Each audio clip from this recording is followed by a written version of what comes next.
Greetings, this is Vane and welcome back to Let's Play Planescape Torment. Okay. So, we are going to be tackling the southwest portion of the hive. Okay, so let's have a look.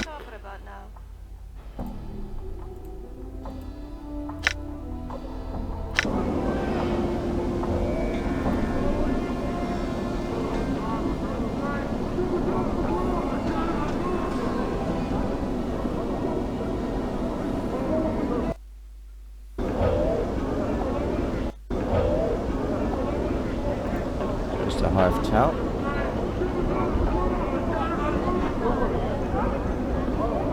This attractive, scantily clad woman calls out to you as you make her approach. Pardon me, good sir, pardon, you seem a bit lost if I may be so bold. Would you require the services of a tout perchance? Only a single copper. What's a tout? A guide, sir, to see you round this part of the hive. Alright, here's a copper piece. Thank you, sir. It is jink well spent. She pockets the copper coin. There's two gates leading from here. Both are on the western side of the area, one to the north and one to the south. Two places you may wish to visit are the Smouldering Corpse Bar and a tattoo parlour. Lastly, there's a set of buildings off time called the Tournament of Thugs, a dangerous place. Where's the Smouldering Corpse Bar?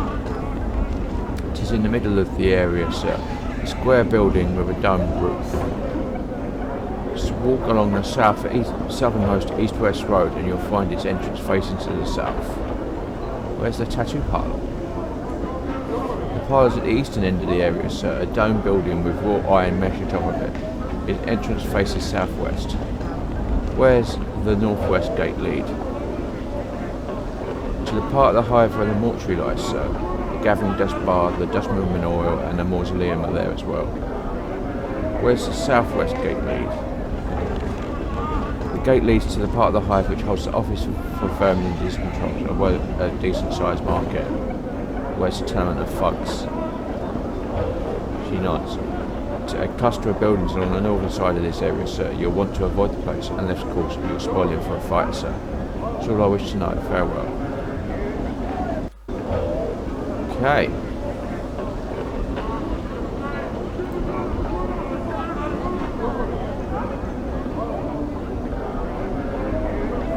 See a woman dressed in faded, patched-up clothes. She glances at you as you approach, but turns away quickly as if unwilling to make eye contact with you. Greetings. The woman glances at you again, gives you a nice cold stare, then turns away. Miss? She turns again. This time you see a dagger in her hand. Leave me be, dog, or I'll be jabbing this where they'll never be finding it. Calm down. I just had some questions for you to ask you. She makes a semicircle over her heart with a free hand as if to ward off evil. I have nothing to say to you. Be gone with you. Leave. Okay.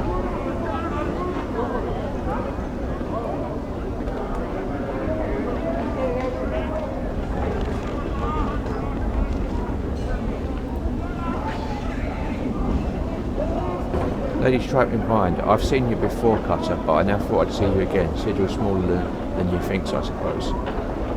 You know me? She smiles nervously. Know ye, yea, but like I've said, I've seen ye. It was last year, late at night near Antipe, looking for me sister, I was, when ye came tearing past like mad, stumbled and dropped this she did, right at my feet before running off. I've kept it for good luck, seen how fate saw to drop it right in front of me there. She holds up a wicked looking dagger. Here, seeing as I've run into you again, takes it back, Cutter. Farewell. Thanks, farewell. I hate to hear, I wish I had nothing to leave the hive for good. Take my advice, cut and get out of here if you can. This is green steel dagger. What am I using? Green steel knife. Green steel dagger. The slim dagger has been forged out of famed Praetorian green steel. Found only in the wastelands of Avernus, this particular green ore can be tempered into metal much lighter than normal steel. In addition, green steel weapons tend to retain their remarkably fine edges, and are capable of dealing out more damage than their standard counterparts. Okay. We're going to do that then.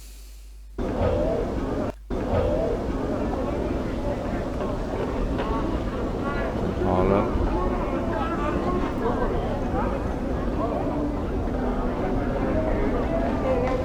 You see a woman in faded dress, patched up clothes. She glances you approach and touches her eyes as if unwilling to make eye contact. Greetings. Woman glances at you with an ice cold, turn away. Calm down. Leave. All right.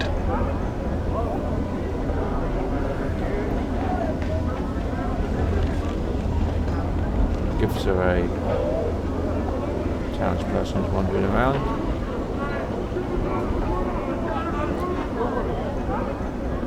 This man slowly turns as you approach. His eyes are like two black stones. They briefly flicker over your frame, then he locks gazes with you. Although the man looks humanoid, he has a yellow cast to his skin and gold features. He has a thin, angular frame. His limbs look like they're made of nothing but strings of muscle knotted around bone. His clothing is a curious blend of sharp colours and dull, mud-stained browns. Greetings. The person remains silent, does not acknowledge your greeting, he merely stares at you. I said greetings. Give it up, Chief. Talking to a GIF is like trying to make good with Razor Vane. Let's go. GIF? Yeah, a GIF. Mort glances at the GIF who is staring at you. We'll talk about it some other time. I'm not ready to leave you just yet. I'm going to ask you some questions first. GIF remains silent and his eyes are still locked on you. Can you understand me? He pauses for a moment, studying any replies in broken comment. You are not known to me. His accent makes it difficult to understand. He takes every word, snaps it, and then drags out every vowel for good measure. The emphasis he places on the word known strikes you as odd. What do you want? I had some questions for you. I will not hear you. He looks like he's about to walk past you. Let him leave.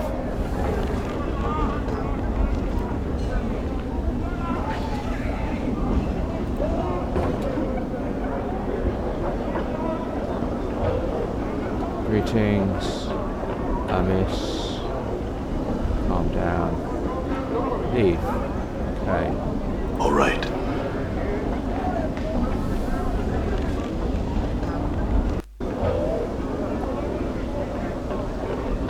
All right. Every hive della harlot.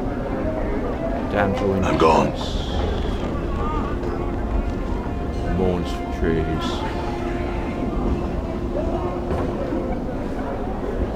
You see a pretty young woman. Her hair is in disarray and her bodice is torn. She looks about in desperation, then notice you. Greetings. She runs off and grabs your arm. Please, in front of... You notice the front of her dress is stained with blood. Help me cut her. Please. They're killing my sister. She begins to tug on your arm. Who? He looks around. This drunken man who followed us from one of the taverns. We thought you meant no harm. Please cut her. There is no more time. Help us. Wait. First you said they were killing your sister. Now you say he is killing your sister. Which is it? She turns to stare at you, unsure what to say. I'm distraught. I made a mistake. Glances at the blood that stains her dress. Please help me cut her. Examine the blood on her dress. Glance at the dress and look at the blood. Although it appears to be real, it's completely dried. It must be hours old. This blood is hours old. What are you up to? You see her eyes flick to the blood stains and then back to you. You think you can hear a hint of nervousness in her voice. You're mistaken, Cutter. Please help me. My sister lays dying while we tarry. You're up to something. Tell me what's going on before I kill you. Bluff that one. She looks at your eyes, then glances at the scars all over your body. She swallows nervously and you see her pout. I'm supposed to lure people into an alley nearby. They're waiting there to take your drink. She looks at you apprehensively. Let me give you some advice. She gazes at you in silence and then nods her head. Don't pick someone like me as your mark. Choose some drunken folk who looks like he's never seen a battle in his life. She nods once curtly. And make sure he looks like he has more than a couple of coins to his name. Now get out of here. She nods curtly, then backs away from him. She hesitates for a moment to leave. Thank you, Cutter. She sprints off. Leave.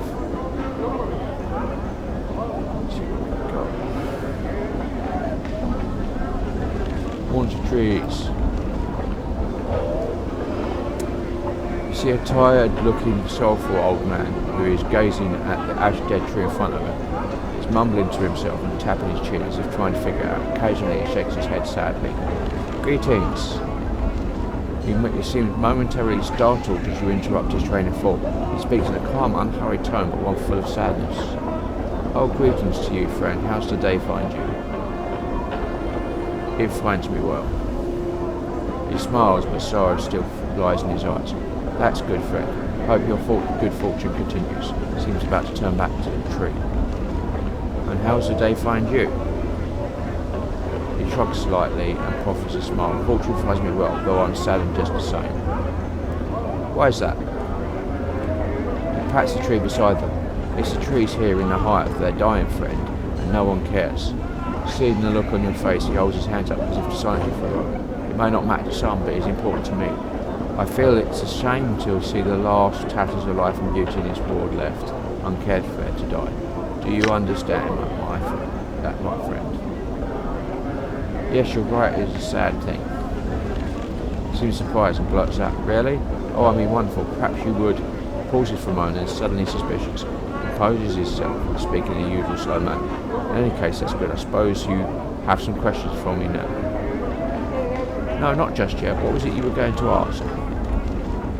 For the first time, the man seems genuinely happy. Beamingly explains, it's difficult for anything to survive here. Just look around, you'll see what I mean, friend. I'm not sure it's possible for the trees to thrive here, even if they somehow were to get enough light and clean water. Go on. He nods enthusiastically, but if enough people care, really want them to live, I just know they'll survive. They'll turn green again and flourish. What? That makes no sense. He smiles knowingly, shaking his head. You're new here. I can see that now. You don't understand how things work in Sigil, friend. Belief is everything here. You could be right. I am right, I'm certain of it. A sense of conviction surrounds him like an aura. He seems so unlike the man you first spoke to. That's all I'd ask for you, friend. Just care for them, hope for their recovery. In time, should enough people want it, will come to pass. Can you do that for me, to friend? Truth. I'll help you. Excellent, my friend. Excellent. Thank you. You're giving me back my confidence, my purpose.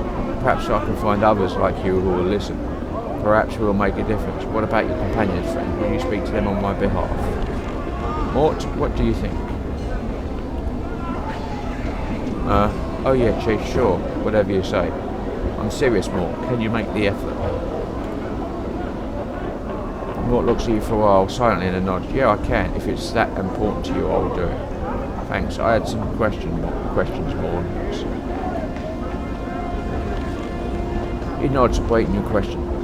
Any change in the trees yet? No, not yet, friend. I still have hope, though. I speak to people every day. That's good. I had some questions. Who are you? I'm called Mourns for Trees by the people here, friend. I had other questions. Why are all the trees dying? Just look at your surroundings, friend. Can you imagine anything having an easy life here? And besides the wretched conditions, the Davos really come to this part of Sigil. Why is that? The Hive's a dangerous place, but that's not it. The Davos have a lady watching over them. No one's fallen enough to tangle with Vane. I suppose it's really all on account of Fel. Who is Fel? Fel, he's, well, friend, I'll just say he's the only Davos that doesn't serve the lady. I don't know the whole dark of it, as they say, but he's shunned by his fellows and lives here alone in the Hive. Runs a tattoo parlour, but most of Sigil is wary of the place. Tell me of this tattoo parlour. Fel's parlour is only a few buildings east of here. It is marked with his personal symbol, a white oval pierced by a lightning bolt. I have never been there myself, friend. As I understand it, he's able to turn images from his speech. You know Davos speak in images, yes, Rebus is? Yes, go on. He nods. So he's somehow able to turn images from his speech into tattoos. And it's not just ordinary inkings either. I'm told there's magic about them, and more than just in their making. I don't know much else about it though. So what about the places they're to be wary of? Well, friend, since he turned from the lady, many people think it's a matter of time before a shadow falls on him. No one wants to be about when and if that happens, I'm sure. You don't have any idea how he came to be shunned? Like I said, friend, I'm not too sure. I've only heard vague rumours about him being on the wrong side of the issue when some power decided to butt heads with a lady. You could always try and ask him, friend. I'm told he's friendly enough, if a little odd. Some power. A deity, friend, God. Normally the lady has no problem with the likes of them, as she keeps their lot out of Sigil entirely. His name was Oscar, and I don't know much else about the thing. His name was... The man nods gravely. As I understand it, the lady destroyed him. I wouldn't forget that if you were to ever consider messing about her and her servants. The lady? The lady of pain, friend, the mistress of Sigil. He stopped speaking suddenly, making a semicircular sign over his chest. He leans closer. No one good to speak of the lady. It does no one good to speak of the lady. Know only that she alone controls the city, whether it appears that way at times or not, and speak of her no more. I understand. I had other questions. What can you tell me about this place? It is the worst Sigil has to offer, friend. Not much else to say about it. He smiles sadly. What if I was looking for work? In the hive, unless you're a thief, I doubt you'll find any. You could always gather corpses and haul them to the mortuary gates if they are that desperate. I hear the dustmen pay a pittance for them there in an effort to keep the streets clean and the alleyways from becoming even more foul. Where can I go to enjoy myself? Well, friend, it takes a certain sort to find anything of movement in a place like this. I'd like to look for entertainment in another ward if I were you, safer. What's dangerous? Here, everything, friend. Everything. Well, maybe not me, huh? I'm looking for a man named Farrod. Sorry, friend. When I first came here, I spoke to many people, but I don't remember anyone by that name. I'm looking for a journal I've lost. I can't recall seeing one anywhere. Where did you last remember having it, friend? I'm not sure. I had other questions. Okay, never mind. Farewell. So that's Mourns for Trees.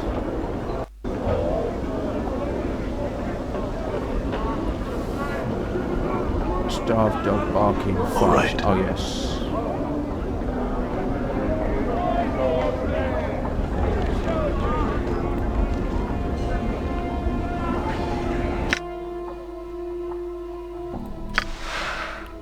Seven, 2 to 5.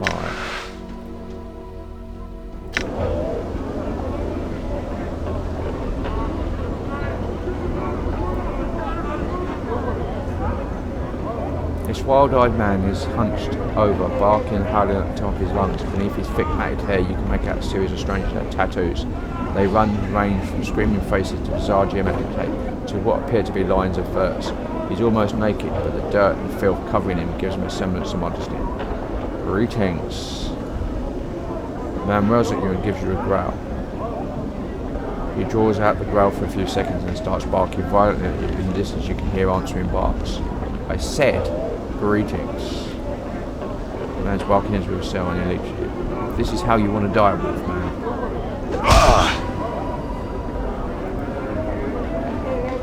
What's up?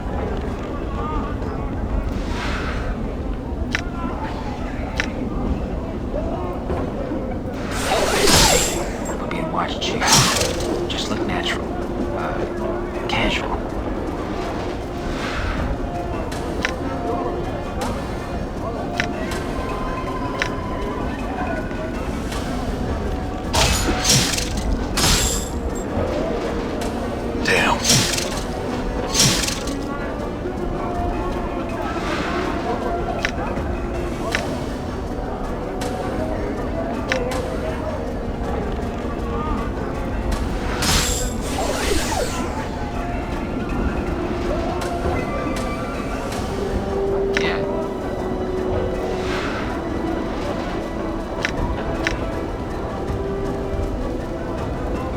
Perfectly good waste of arms and legs. Huh.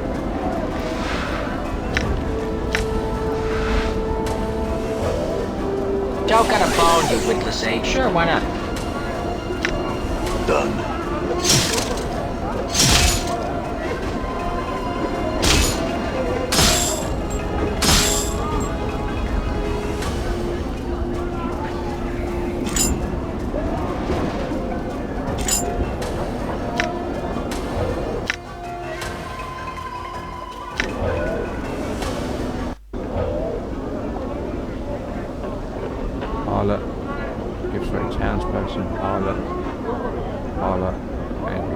fella. All right.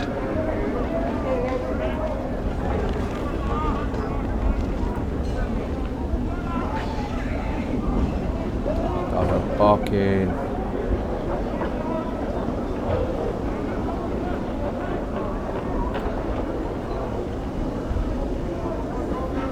Greetings. I said, snarl back at him, baring your teeth. And it's barking into a snarl and he leaps at you. This is how you want to die, Wolfman. Done.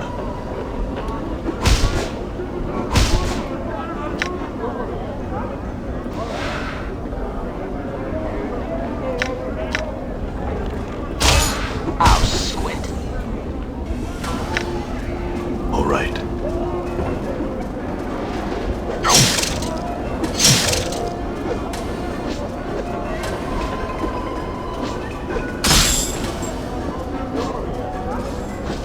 Damn it. I'm gone.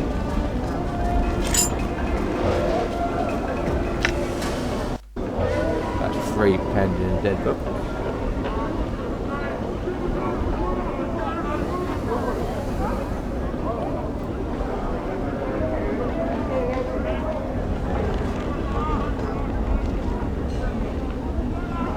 Black and Bayshire. This black scaled reptilian towers to a height of 8 feet. His great height, however, is offset by a thin snake-like frame.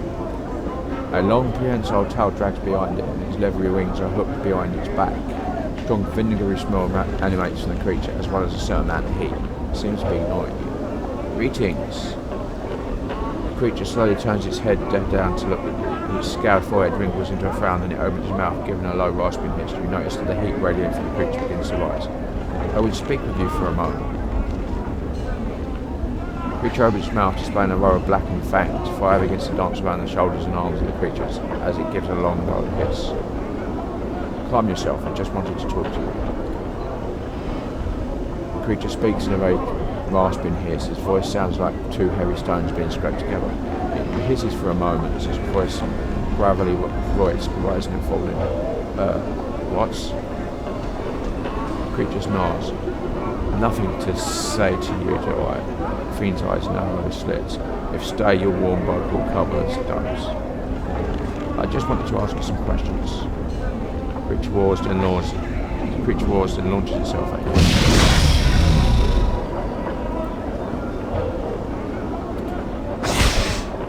I'm hurt.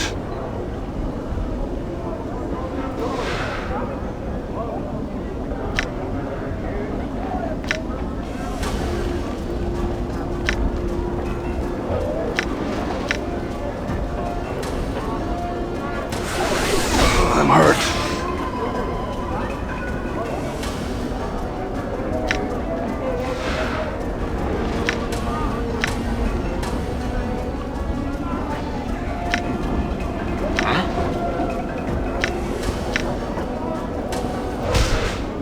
Oh, I'm dead. great. I hope he doesn't lose his memory. Yep. We're not doing that.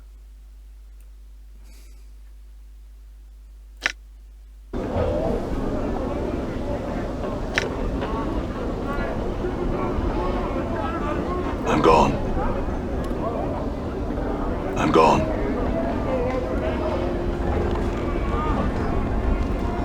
These barrels are probably here to catch rainwater. The only thing that fills them is dust.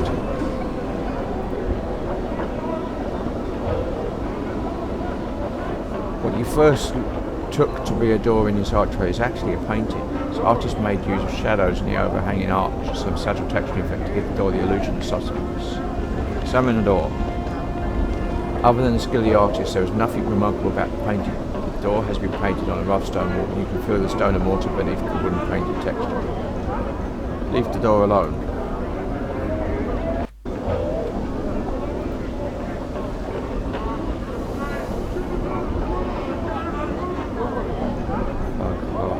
Hey, we're being watched, Chief. All right. Just look natural.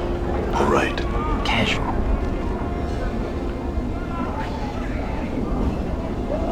I'm gone.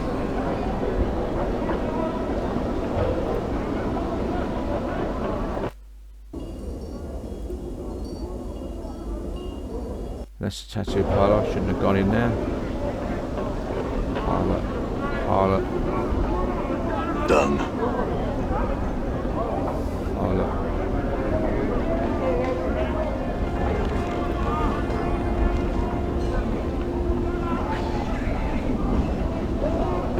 Not sure what that is. I don't think it's anything. All right. Parlour. Black and be shy. Go through the dialogue quickly. Greetings. Went to ask some questions.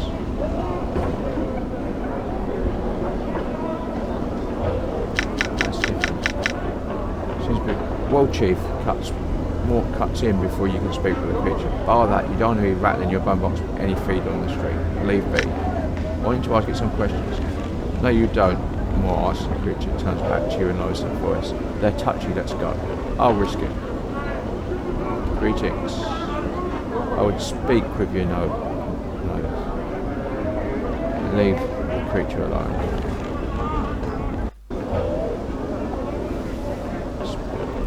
Collector.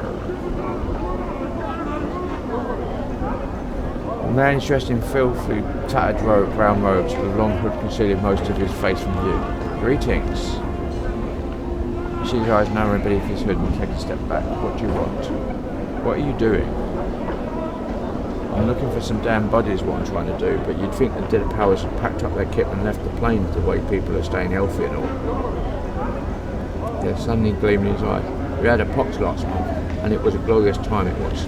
Bodies stinking to the high heavens, and plenty of drink to be had too. Why are you looking for bodies? He looks surprised. Well, you hold the blights to the mortuary. There you talk to the dusters, haggle a little, and get a few bits of jink. Why do the dustmen bury the bodies? They gather the dead, it's their job. They pay us to cover more area and bring any bodies we find to them. When they make sure that the blighters goes to its proper place or gets cremated, they're all serious about it. Their balmy philosophy, but it just means more jink for me. He winks. What is this place? He frowns at you. You're in the hive, of course, dirtiest bit of all the sigil. Where are you from, Car? Are you from a prime or something? No, I had some questions. You raise an eye. I've some for ye then, like what did you want to know and how badly did you want to know it? I'm looking for a man named Farrell. Look around, you car. I don't make enough drink to go light in the dark for nothing. I'll take a bit of coin in the grill if you want the charm. Hand him a couple of coins. Scoff, even dusters pay more for that car. You must not need to know much of anything. Throw in 5 coins. He studies the coins from right as they in head. He pockets them swiftly. Ask. I'm looking for a man named Farrod. He narrows his eyes suddenly. Farrod, what about him? You suddenly seem wary. Why? Farrod, he spits sneering contempt. Ragpick is square with Sharegraves from your boss's territory, you see. Farrod and his dogs came in a while back and tried to oust us. We fought them off, we did. So they're hiding somewhere now. So we still catch one of his lads now and then around the square. Usually we turn him into a quick spot of drink at the mortuary by piking sauce. Tell me about Sharegrave. He's me boss, to cast a shadow over the whole mess of collectors he does. I stay away from him unless you've got right good call to talk to the man. I've never spoken with him personally myself. Do you know where Farrod is? I know where the rat bastard is, and he ain't where most of the collectors call Kip, in Ragpicker Square, but that he's close by there somewhere as the chance. Do all collectors share your opinion of Farrod? Okay. I'm also looking for a journal I've lost.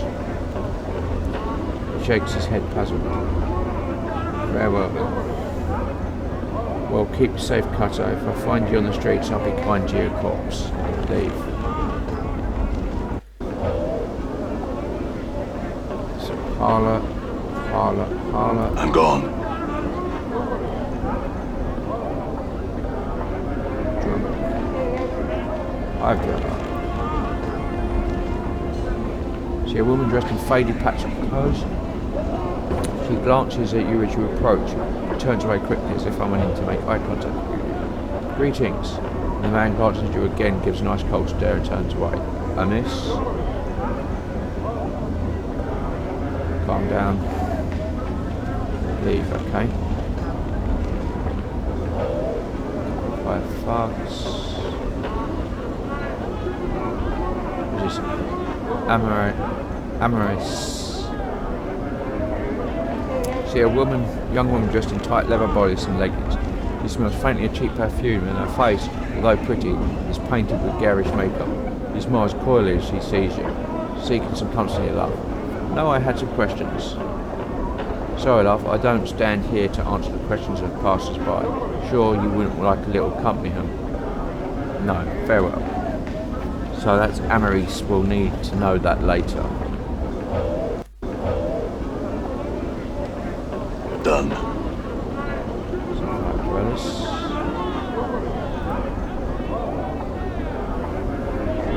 Some interesting tattoos you've got there, Custer. A parlour's around here, you know, run by Davos of all things.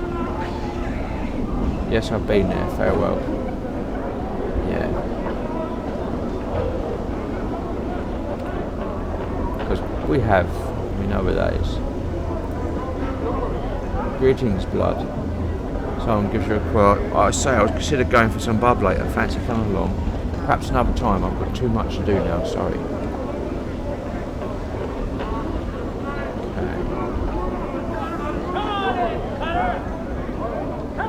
Done. So there's the door to bar.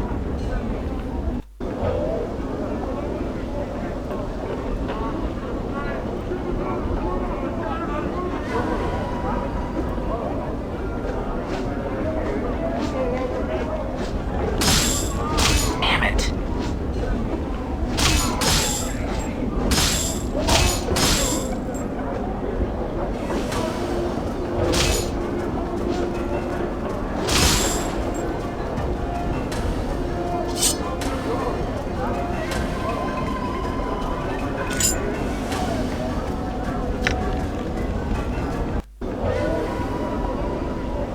And we'll let the other one run off.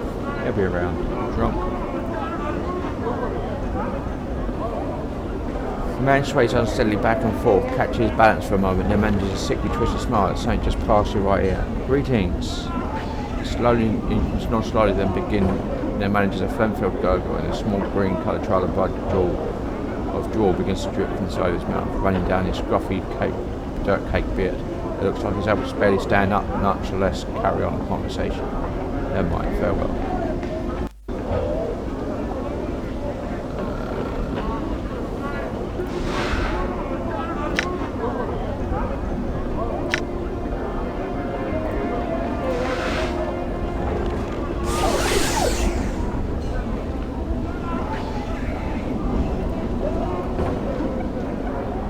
Done.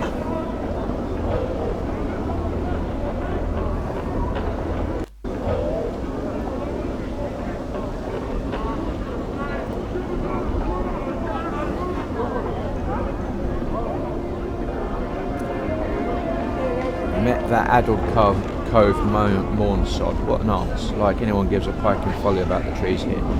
What sort of leatherhead brought him here in the first place, is what I'd like to know.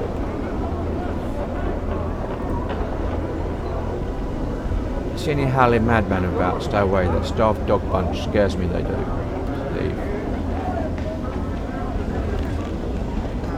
Some interesting tattoos we've got there, yep.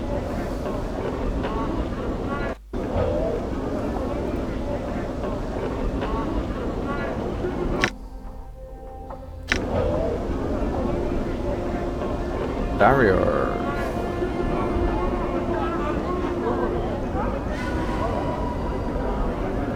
Much as this creature's body is a combination of man and ram, his head is a mix of sorts, with broad flat nose, goat ears and a pair of curling horns. Intricate designs are shaved into his dirty pelt, and a massive four-fanged polearm from his belt harness. It doesn't seem to notice you. Greetings. He turns to face you with startling speed, his eyes dark and suspicious of you. voice is deep and rumbling, not quite human, and heavily accented. What do you want, Two Legs? His hand closes on. I need to speak with you. I had some questions. He seems to calm down. His hand drops away from his weapon. He still keeps a certain distance away from me. However, what do you wish to ask me? Why are you so wary of me? He seems sad for a moment. This place, a wretched, unclean place, full of unfriendly, sometimes desperate people. Not the best place for a visiting barrier or Two Legs. I've business here now, so here I am. Visiting? You do not live here. Barrier shakes his head, laughing. No, Two Legs. No barrier could live here. This. Where are you from? From the plains of Isgard, Two Legs. They are my home. He miles in fond recollection as if warmed by the memory. What sort of business were you here for? Another time, Two Legs, if we ever meet in a happy place, I shall tell you of it. Let me ask you about something else then. Tell me about this city. He's silent for a moment as if wanting something more from me. What about the city? What is this place? Why, it is a crossroads, Two Legs. Surely you know that all paths run through Sigil. Paths? Do you mean paths? He looks slightly annoyed. Yes, that's what I said. Paths. I understand. Where is Sigil exactly? Fair. He looks up thoughtfully, tugging at his goat beard.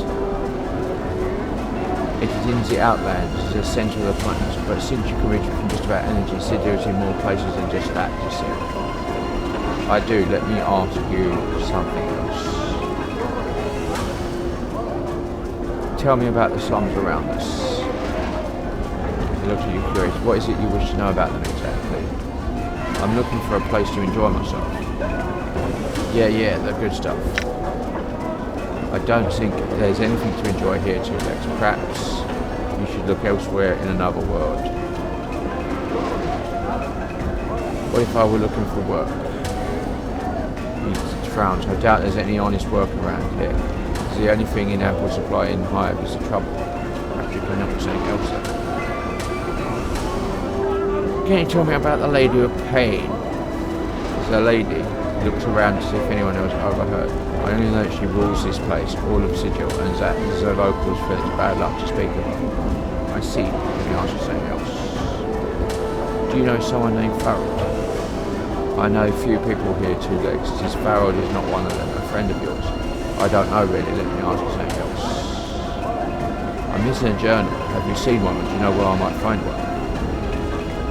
He simply said, no, it's nothing like that. Alright, I have another question. Nothing actually, farewell. And we've antagonised them, so... You got a face only a sledgehammer could love. And has.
So that's us, we've gone round.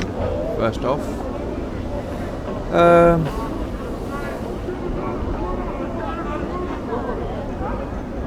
let's go to the smouldering corpse spot. It's important.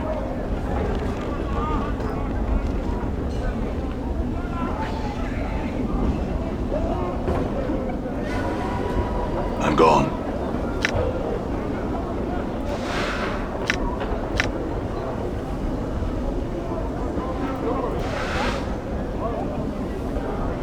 I'm hurt.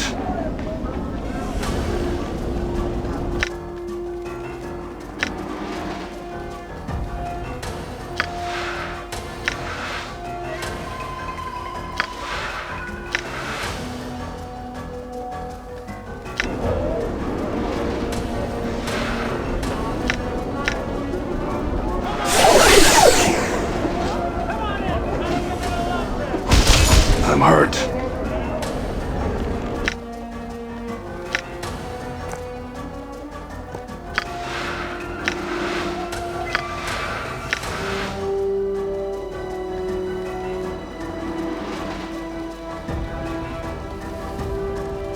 Don't get alone, easy. I'm gone.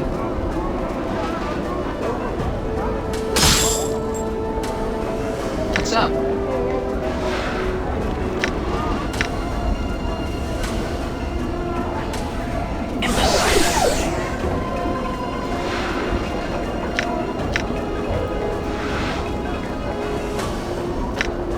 Done. God.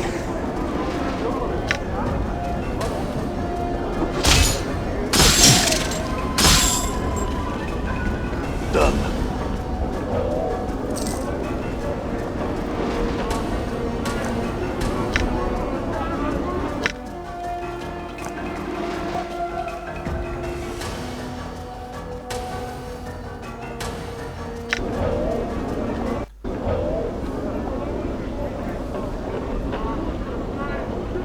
Done. That's right, I'm Captain the Burning Man, trying to put him out, buy him a drink, he's thirsty, he's on fire, he's a red hot, come on in, see what I did.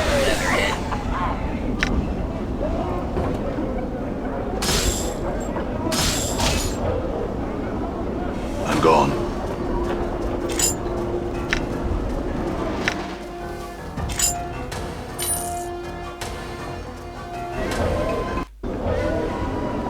That's right, I'm Captain the Burning Man, trying to put him out, buy him a drink, he's thirsty. okay. You know what? We'll come in, but we'll do you in the next episode. So this has been Vane doing Let's Play Planescape Torment. If you like what you're seeing here, be sure to like, subscribe, share and comment. Please consider sponsoring me on Patreon, and until next time, goodbye.